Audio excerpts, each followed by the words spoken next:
Welcome to the celebrated nightly news of Calaveras County. My name is John. And I'm Sarah. We thank you for stopping by on this fine Monday. Is today Monday? Monday. It is a Monday night. It is the first Monday after Thanksgiving weekend. And it was a busy weekend. I hope everybody had a good Thanksgiving holiday. Yep. We actually took a couple days off. Yeah, we did. We didn't get to tell you what to do, but we will tell you what happened. Yes, we will. Mm-hmm. And basically, it was a tree lighting marathon. Yes, it was. It was amazing. It was a tree lighting marathon. There was a lot of trees being lit. All the way up and down the hill. Starting in Copperopolis. Yes. Avery got it started on Friday night. Mm-hmm. Dorrington. And the Avery one, the Dorrington was really kind of amazing because you said more than 1,000 people showed up to that. Well, it's hard to get numbers, but but they kept packing in because it started. Big crowd. For those of you not familiar with it started over at Camp Connell General Store, where everybody met for caroling, and Donna Manning passed out hot cocoa and everything. You could tell she was like overwhelmed with the crowd because it was whoa. Because lots of people put here. it this way, she handed out over 130 cups of cocoa just to the kids there.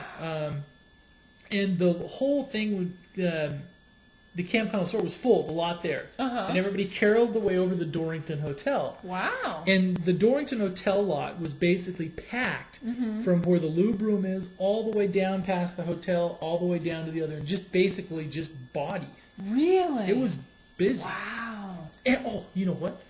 We have video. Oh, wow. No way. It's not really, really high quality, but...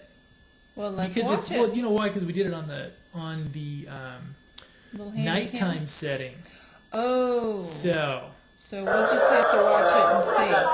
You get sort of a good idea. Yes. So this is inside the Camp Connell General Store where everybody's running. This is inside, and you can't really see much that's outside. This is outside. There's gas stations. And what you don't see here in this black screen... It looks like a black screen, doesn't it? Yes, is a massive humanity. Here we go. Massive humanity. They're caroling there, which you should start being able to see a little bit more. And we don't want to... Oh, wow, they're all singing, too. Yeah. Very cool. Skip forward. More caroling. Now we're in front of the Dorrington Hotel. And this is on night vision stuff. So now look at this. Yeah. Look at the people. What is that? That's Santa arriving by fire truck. Very cool. But this really was. Gosh, that's a huge amount the turnout of was just amazing, and wow. It really. My wife said something that's kind of interesting. Is that this really was a kind of a slice of Americana moment. It was crisp air. It was up in the mountains. You had the carriage rides. You had Santa. It was. But if you look at the crowd, this is just people. Yeah. It's just a massive. Wow, that's amazing. And let's go here. Santa's talking. Very nice. Did he give out candy canes to the kids? He did. Wow. The magical time of Christmas. See, it looks like a rock show. Everybody's like, that's right. At the camera. Yeah. Push the stage, man. It's Santa. They've got their little Here we go. cell phones up. And here they go. They're lighting the tree. Wow. Listen to the reaction that Santa's getting. That's pretty amazing. And we're going to see the tree in just a minute. Oh, it is. Yeah, there we go. The tree. Oh, there it is. There's the tree. So if you couldn't make it to Dorrington on Saturday night, there's your tree. There's the tree with the star on the top. With the star. All Very right. nice.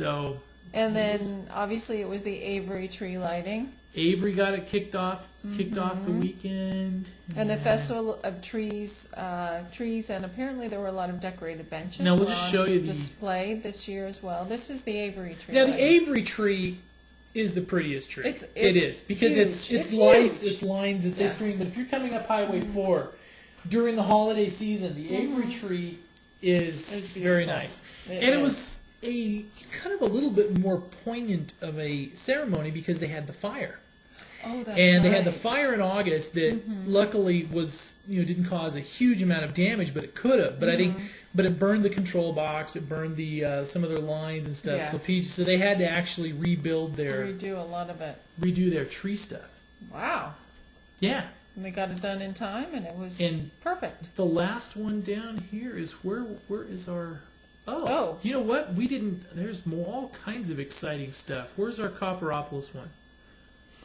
Where's our Copperopolis tree? Here it is. Here it is. We're scrolling. Our producer Ed's going, don't scroll. People are getting dizzy. All right. We've got a lot of tree tube. If you're looking on our site today, we've got a lot of tree tube stuff top posted because today they're voting on which picture you like. So somebody gets their little gift certificate thing. So where is... Because I'm an employee, I couldn't enter, huh? Here we go. Or a contributor, here we go. Actually. Yes. All right, first annual, here we go. There is the tree. Oh, see, that's a beautiful tree, too. Look at that one. That's in Copperopolis. That's in Copperopolis. That's the first tree in the town square. They had Santa Very there. nice. They had all the other... Wow. They had Santa. They had... Umpqua Bank was there passing out ice cream. Oh, they had...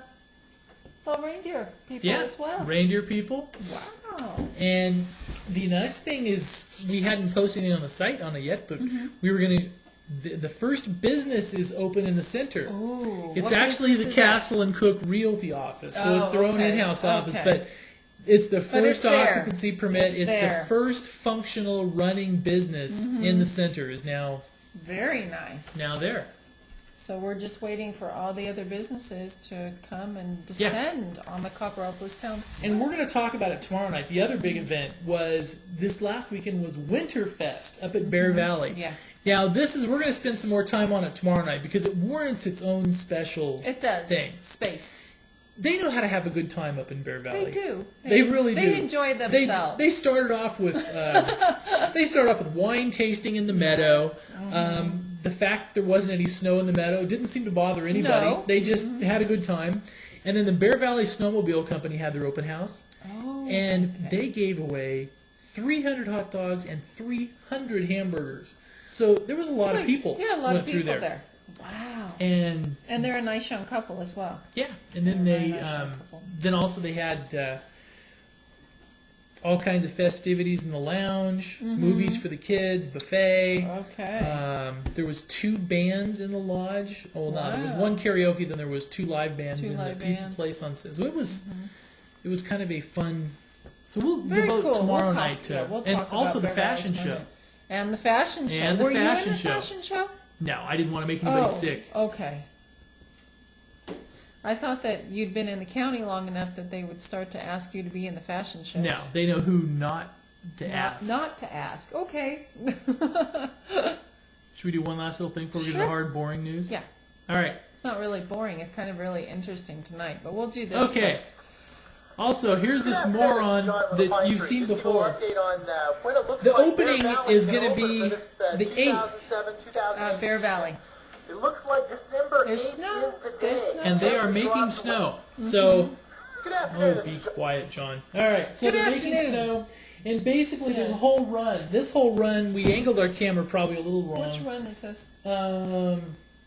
Not lunch run, but no, what's the one that goes up down the backside? It's, okay, yeah. Mangling my runs at the moment. But behind me, we didn't get the angle right, is the snow runs all pretty deep. I mean, so basically it looks like they're staging here. And they've been making snow fast and furious, so they'll be ready to open on the 8th. The 8th. So that's the plan. The weekend, that's Saturday the 8th. Yeah, and if you want to see some strange, vaguely familiar-looking guy stand and point the camera at his face and talk about snow, it's on the site. That's right. It is there on so the you site. see, basically, so if you have a need to do that, and if you do, I feel sorry for you. But other than that... Hey, there's the need right there. There. You can look at snow. So, this is a small picture. You see, here's the snowmaking gun. If you see this picture here, you can see the run. So they've got one run that's basically that's only 2 weeks away. So get your skis out, get your snowboards out, and get ready to go skiing and snowboarding. Yeah. Now that we've talked about fun, happy stuff for a little bit, it's gonna get ugly. It's gonna get ugly. It's the hard news section. All right, we attended. So John attended. Yeah. We attended a another meeting this property morning. owner We issue attended, thing. and this was at the Ebbets Pass Fire Department. But this is an issue that affects the entire county, Yes. and in some measure, some parts of the entire state. There's been a state regulation on the books since 1992 that stipulated the slope of a parcel based on what mitigating things you needed to do for fire truck access, emergency personnel It's access. sort of a public health and safety stipulation for. You're right. And what, in essence, is the county, as far as, because in some of this I know that the county's got some bad press, and we may have contributed to some of it, but as far as, there's a lot of regulations that have been on the books that have not been enforced, or enforced at levels that may or may not have been in other areas. One of the ones was this instance, to where in the past the county was viewing as paving a driveway, even a steep one, and maybe in some extreme cases some pavement treatments as far as ribs or something like that, as Retaining enough walls. of a mitigating factor on To this, allow building on to slopes allow building on slopes. over a 21% grade. Correct. And so the short thing on this is from slopes from 16% up to 21%. There will be increased measures that you will, or hoops that you will need to jump through. Some of them still undetermined yet, to be able to build on those lots. And as it stands right now, if you have a lot that is over 21%, it is unbuildable. You will not get a permit. The grade Is over 21%. You will not get a permit for it. like a hillside, or we should Correct. just sort of give examples. And the meeting today had District 3 Supervisor Marita Calloway was there. There was contractors there, lots of real estate brokers. And for example, Barry Ward said one of his clients has a parcel that they purchased. They've already put the septic in. The septic's all in. They went to pull permits to start construction. And they Done. We're not allowed to. Exactly. Steve Buckley, who runs SJB Consulting, who handles most of the septic systems and that type of consulting work in the county, has had 6 permits denied in the last few weeks, all based on slope issues. So all of a sudden, they just stopped issuing the permits. Because of this state requirement. Yes, because of the state requirement. And the gut feeling on this is, because last year, if you've been following county news, there was a septic issue. Yes. The septic issue that came out, that there was 1,800 failing septics, and then they whittled it down. Then they actually negotiated an agreeable compromise with the stakeholders and industry people. Yes. And also, basically they came to something that was amenable for everybody. Everybody says, okay, fine. And they just enacted it a couple weeks ago. There's going to be some increased fees. There's some other hoops, but everybody figured, fine, this is acceptable. Taken care of. Yes.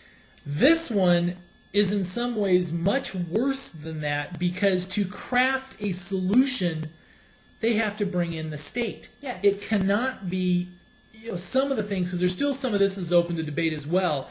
For example, EPFD, Ebbets Pass Fire District Chief Warren Wilkes, is amenable to working with local agencies and actually granting some variances and doing things that he can, because that's a well-run district, and they think that they'll see something. Yeah, we can do that. That's fine. We can handle that as far as response.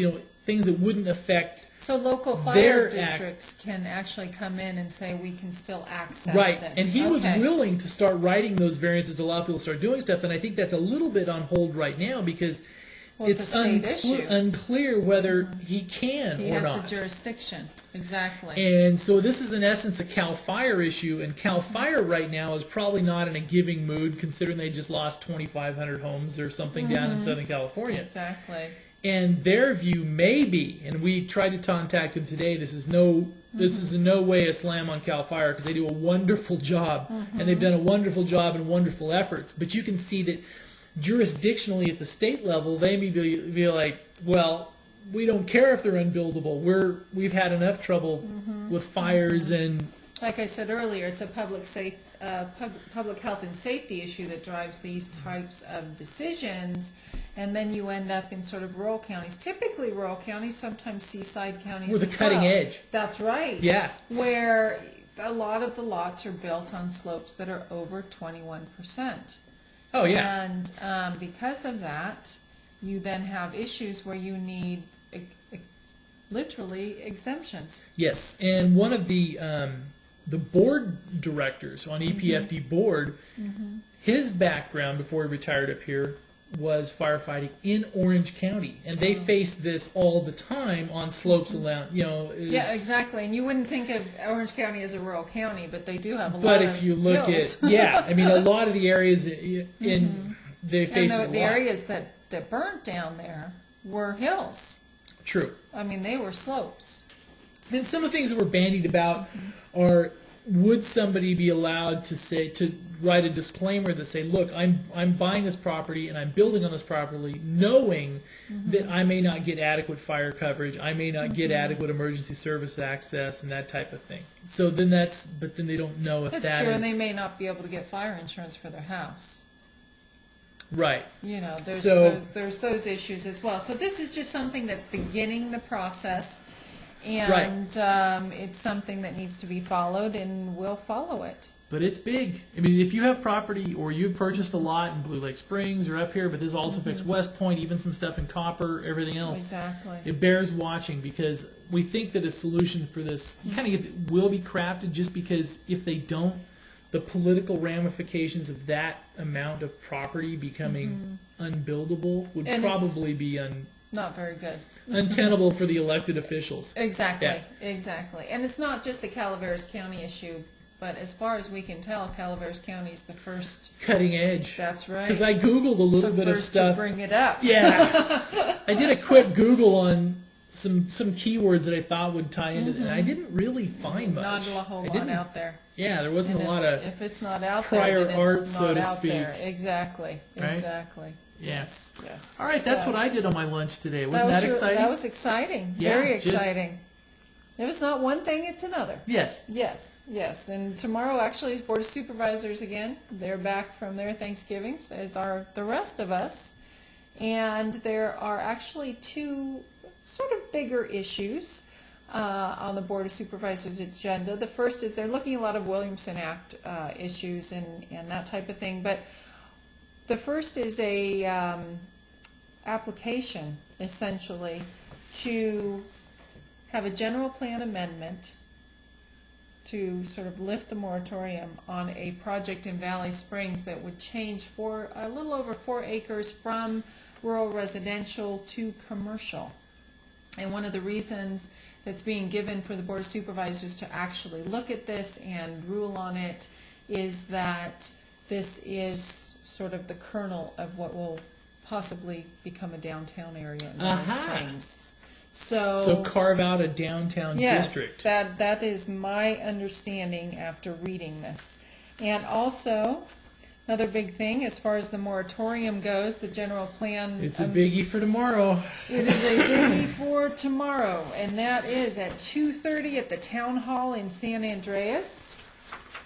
The Board of Supervisors will have a discussion relative to extending and let me get this correct, the extension of the urgency interim ordinance adopted pursuant to California Government Code section blah, blah, blah, which is essentially the moratorium is actually running out on December 1st, 2007. Right. So they need to discuss whether they will continue with the moratorium for another year, whether there has been enough legal aspects and legal issues brought up to determine whether there is actually a public health and safety factor for continuing the moratorium for another year, and they need 4 votes for that, or actually discussing not extending the moratorium but having more stipulations on the whole planning and building process. So they'll be discussing that at 2:30 at the San Andreas Town Center.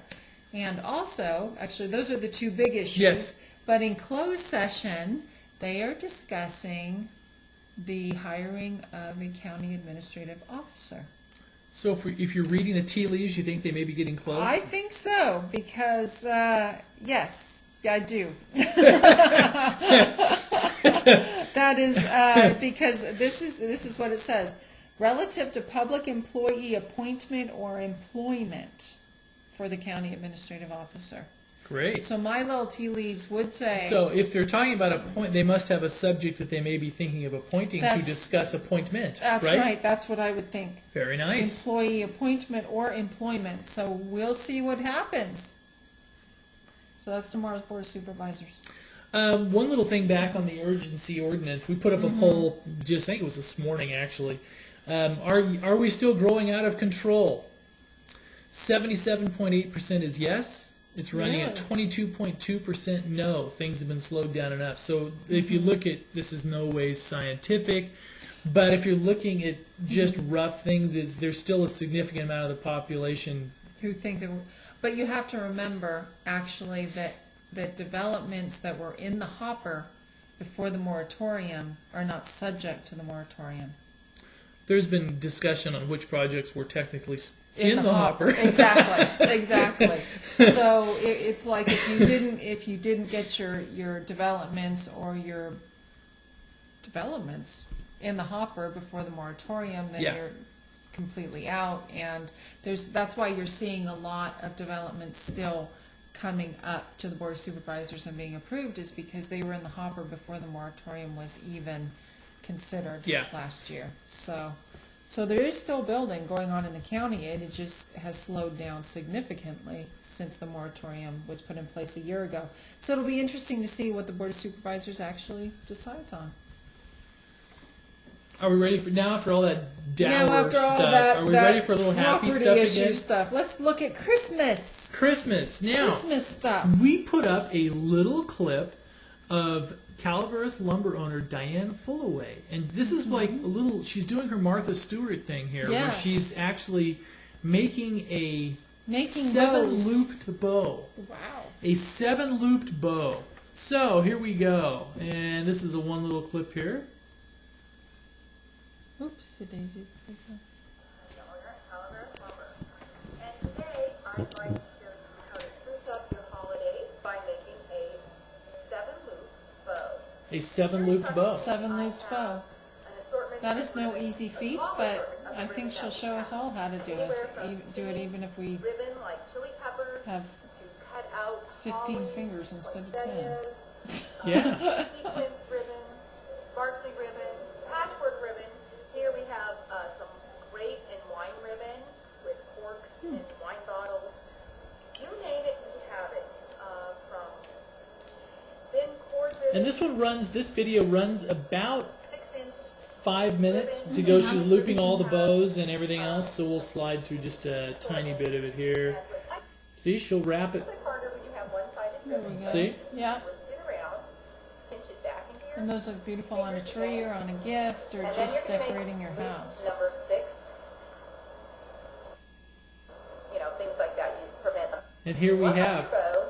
There we go. There we go. The 7-looped bow. 7-looped bow. See, I could watch that 100 times and I still wouldn't be able to do it. It's because you have that man gene. That would be completely hopeless. Yeah, there's no way. Yeah, the man gene. Yeah, just doesn't do it for you. Anything exciting in state news? Actually, I am just looking over. Oh, I can hear. While you're doing that, we have more. Where's my Festival of Tree pictures? Oh, the other hard news. Trent Lott is leaving. This is one we'd be remiss if we didn't see it. There was a house fire in Murphy's on Saturday morning that completely destroyed a home on. Oh, it's Wildwood Court. And there was a little bit of discussion earlier in this incident to whether the house was insured or not because it was a part of an estate. And but we just we got a call about an hour or so ago from the executor of the state that there was no lapse in coverage. There was coverage the whole time, so that the occupants of the house will get all of their things covered. Oh, that's so good. there was some discussion on that. So was coverage looks like in pretty good shape there. So It's still an awful thing to happen around the holidays, though, isn't it? very awful. Yeah, very awful. So, but there's not a huge amount going on in state news that you probably haven't heard about. Obviously, the vice president is having health issues. Trent Lott is retiring at the end of the year. Yes. Which is sort of an interesting little tidbit. And I think in some ways, isn't that kind of getting out of the way just so somebody can get ramped up on getting and maintaining that seat? Exactly. I mean, it's kind of one of those. Exactly. It's Thanks, one of those. Thanks, Trent, for the memories. Go exactly. fishing. See ya.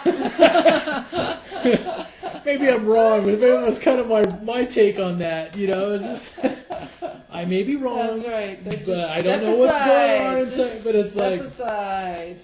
Thanks, Trent. Nice Later. knowing you. Nice knowing you. Yeah. But lawmakers say jail bid hurts a rehabilitation plan. This is sort of interesting from the SACB.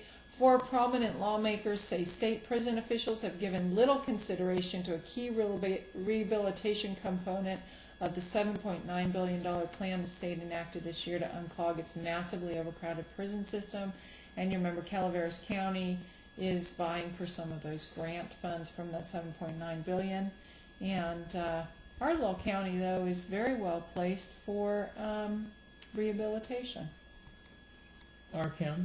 Our little county, along with Amador County and San Joaquin, I believe it is, down there in San Joaquin, for reentry facilities, because we're part of their reentry facility. So, there you go. That's, we better hurry on pretty, weather. We're out of time. We're out of time. We're out of time. Oh no! Okay. Where'd the time go? Arnold weather. Tuesday, mostly sunny with a high of 50 degrees.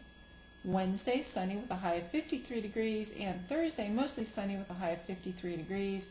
And every night down in the 30s. Bear Valley, we are looking for snowmaking temps.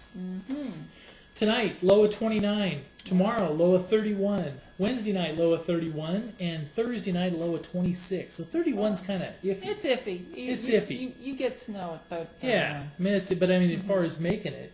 Yeah, you would still. Yeah, you can I still think make you'd still make it. it. All right. Okay.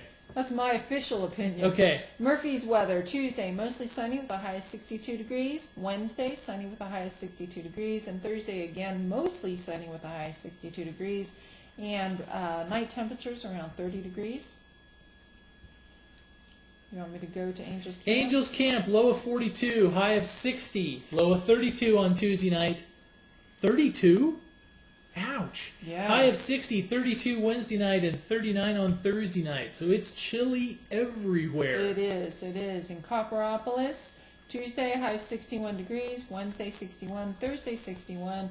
And mid-30s in the evening for Copperopolis. And we'll call Valley Springs close because we better do Bangor, Maine That's for our right, viewer in Bangor, Maine. Yes. 41 Hopefully degrees you're not freezing is over the there. high, 35 is the low, 41 and 21 tomorrow night. Oh my gosh, that's really 18 degrees and clear on Wednesday and Thursday, 37 degrees and 23. We thank you for stopping by. We do. We hope you had a wonderful Thanksgiving holiday. Yes. And we will be back here tomorrow night That's right. to tell you what To happened. tell you what happened tomorrow. Good night. Good Thanks. night.